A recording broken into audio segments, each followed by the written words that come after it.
What up, words? Your boy Charles Brown back again with another Talking Facts. Hit the like button, hit the subscribe, hit the notification.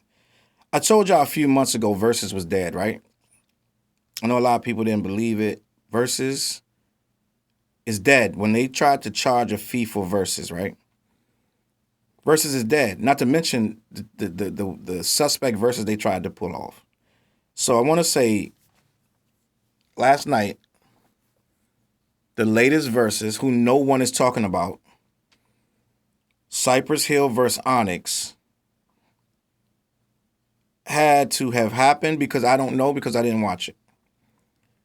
I told you I was done with Verzuz about 2 months ago when the news came out that they were going to try to charge for what I believe was Anthony Hamilton and Music Soul Child. I think that was the show. I might be wrong. They wanted to charge something that was built organically, right? And a lot of people give Timbaland and Swizz Beatz the credit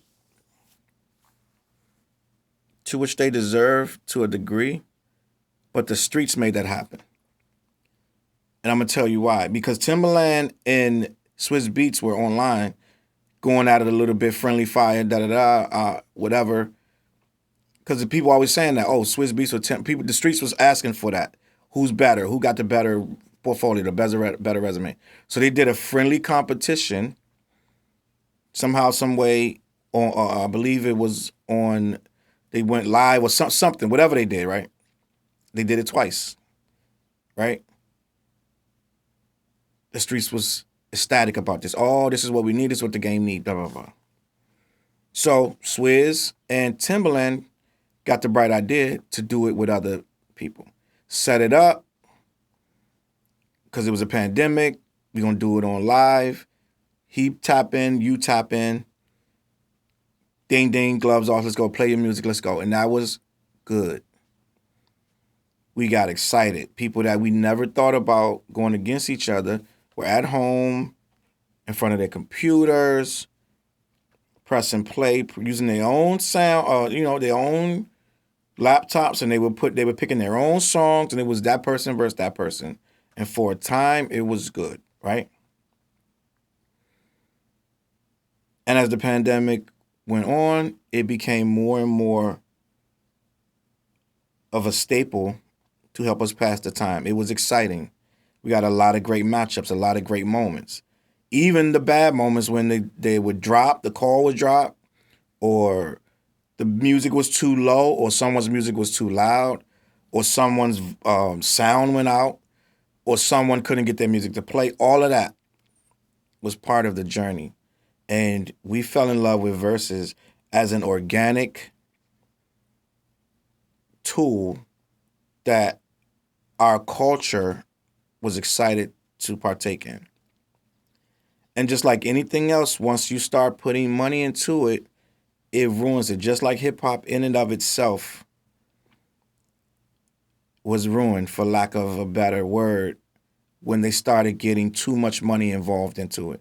Some of your favorite artists, some of my favorite artists, either were pushed out of the game or were never in the game, or were in the game and had to change because the game required them to make a girl song or a DJ song or a certain kind of party song, or they had to make a battle song when they weren't battlers. They had to do something that was forced on them by the label,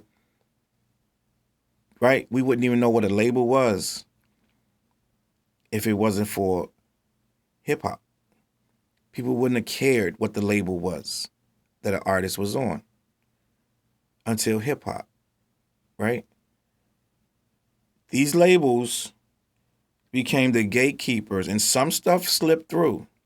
That was absolutely fantastic. There was a time, that's why they call it the golden era, where you had to put out good music or dope artists that was creative. They were looking for these dope creative artists because that era demanded it. It demanded it. You couldn't put a whack, goofy artist on MTV Raps or on Rap City, The Basement. The artists had to have some style to them. They had to have some flair. They had to have some finesse. They had to be able to rap. You couldn't put them in that booth. Remember the booth in the basement, Tigger's booth? A lot of guys would get exposed on that booth if they wasn't ready. They wouldn't even go. Certain rappers wouldn't even go in the booth. The booth put a lot of people on notice. Like, you got to know your raps. A lot of your favorite artists. Eminem was in the booth. A lot of people was in that booth. Jay-Z. Go Google it. Go look it up on Twitter. I mean, on YouTube. 50 Cent was in the booth. Everybody was in the booth at some point that called themselves a rapper. The Dipset, Mobb Deep, everyone was in that booth. Tigger's Mama's Basement. Remember that? Now imagine they start charging people to see them freestyles. Right? You didn't pay for that because your mom paid the cable bill. So you didn't know nothing about what it cost to watch that show. Right? But we know now, when you're trying to charge us for something that we was watching for free, right? We watched it. Some of the greatest moments in the last 2 years were in Verzuz. Some great moments. Some artists that we haven't thought about in years ended up tripling their worth by one Verzuz appearance. And what do you think happened with this great moment in hip hop? With this truck that's steaming through, it's just reinvigorating the culture as we know it. It's changing lives. It's making people's catalogs boom and profit with one sit down. Artists that was getting meager checks, if at any, because it was the pandemic, they weren't getting nothing. We're now getting 5 figures to come perform music that no one had listened to in 10, 15 years. Now they're getting big paydays. Right? I don't know what they was paying these people, but I'm sure it was good pay at some point. Because at first it was just, we're going to just do it for the love. But love don't pay the bill, so they started to pay these people. But that's fine because they were getting sponsorships. They had a sponsor here, a sponsor there. Okay, we can deal with a ribbon across the bottom of the screen. Let's go. We can deal with a banner in the back of these guys rapping. Let's go. We can handle this. We can handle, I guess, a commercial at the beginning. We can deal with this. We deal with it all day. YouTube has commercials all day. They got commercials on SoundCloud now, right? We can handle it. We're good. We're fine with this. Let's just get it started. KRS versus Big Daddy Kane. We're ready, right? I don't care what that logo is behind the DJ. Let's go.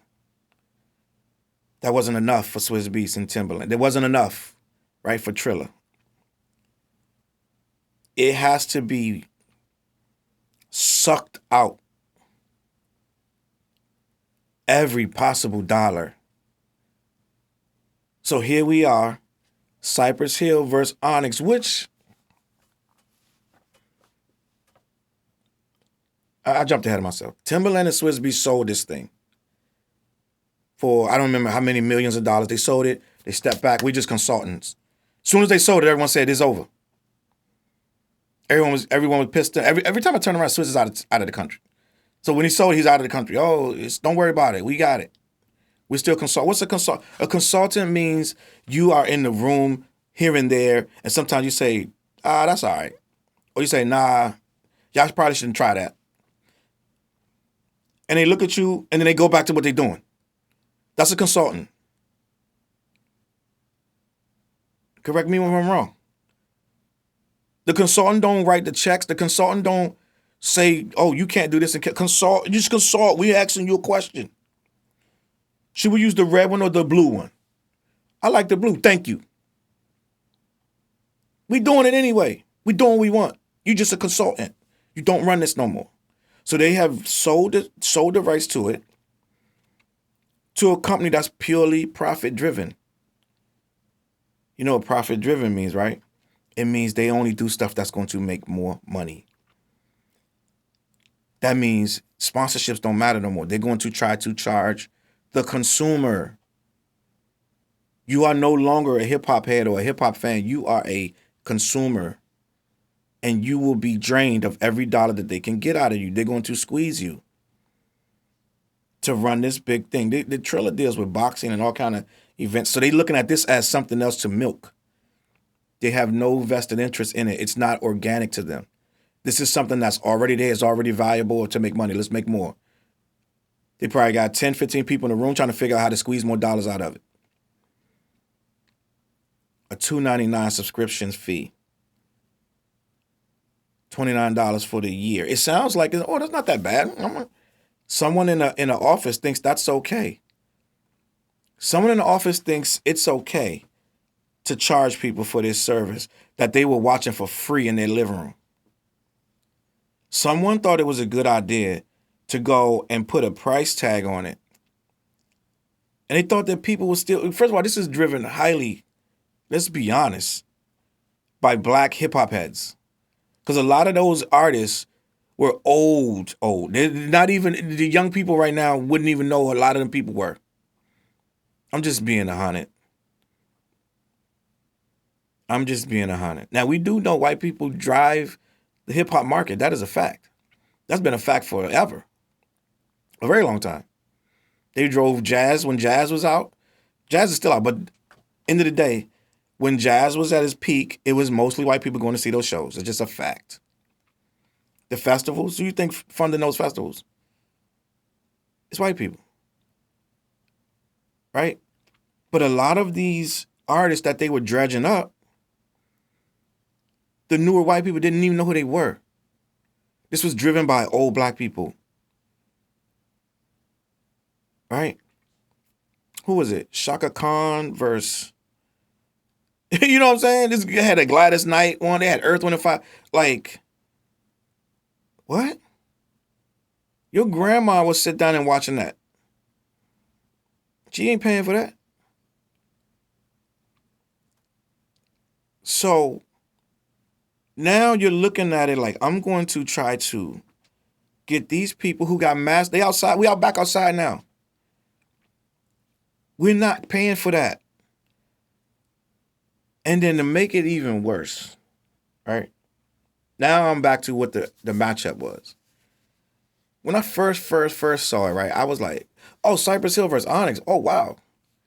I was like, because I didn't expect that. And as my mind started to, I was like, that's too eclectic. That's out of nowhere in a low key. But then I'm like, they don't match up. What's the point of that? Why?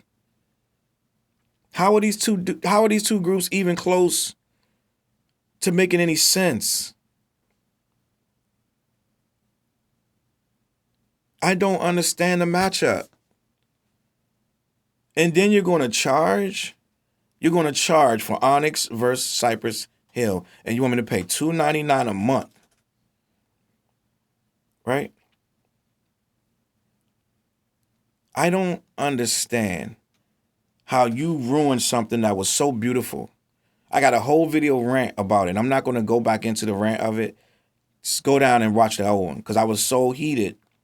And then some people were like, Challz, it's just business. Why are you so upset? I was like, because it was a beautiful thing. This is our culture.